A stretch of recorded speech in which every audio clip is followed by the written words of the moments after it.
ইনশাআল্লাহ আজকে আমরা যারা এখান থেকে বিদায় নিয়েছে তাদেরকে মাদ্রাসার পক্ষ থেকে পান্ডালের শুভেচ্ছা অভিনন্দন। চট্টগ্রাম নগরী আকবরশা থানাধীন ৯ নম্বর ওয়ার্ড পূর্ব ফিরোজশাহ কলোনি এলাকায় মার্কাজুল কুরআন ওয়া সুন্নাহ মডেল মাদ্রাসার উদ্যোগে শিক্ষার্থীদের মাঝে পাগড়ি প্রদান, বার্ষিক পরীক্ষার ফলাফল প্রকাশ, পুরস্কার বিতরণ ও অভিভাবক সমাবেশ অনুষ্ঠিত হয়েছে। এই মক্কা শরীফের মধ্যে আল্লাহ পাক এই কোরআন অবতরণ করেন। তবে শ্রেষ্ঠ স্থানে আজ ২৬শে ডিসেম্বর শুক্রবার সকাল ১১টায় পূর্ব ফিরোজশাহ কলোনি ঈদগাহ মাঠ সংলগ্ন মার্কাজুল কুরআন ওয়া সুন্নাহ মডেল মাদ্রাসার প্রাঙ্গণে অনুষ্ঠানটি সম্পন্ন হয়। মার্কাজুল কুরআন ওয়া সুন্নাহ মডেল মাদ্রাসা কর্তৃক আয়োজিত আজ পাগড়ি প্রদান ও বার্ষিক ফলাফল।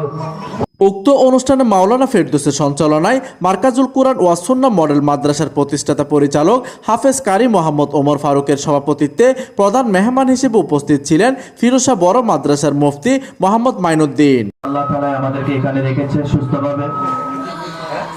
আজকে আমাদের যে প্রোগ্রামটি অনুষ্ঠান হতে যাচ্ছে, এতে আরও উপস্থিত ছিলেন ইবনে মাসুদ মডেল মাদ্রাসার প্রতিষ্ঠাতা পরিচালক মাওলানা কারি জুনাইদ আল হাবিব, ফয়জুল উলুম রহমানিয়া মাদ্রাসার শিক্ষক মাওলানা আবু বক্কর, মাওলানা সুলতান সহ শিক্ষার্থীদের অভিভাবকগণ উপস্থিত ছিলেন।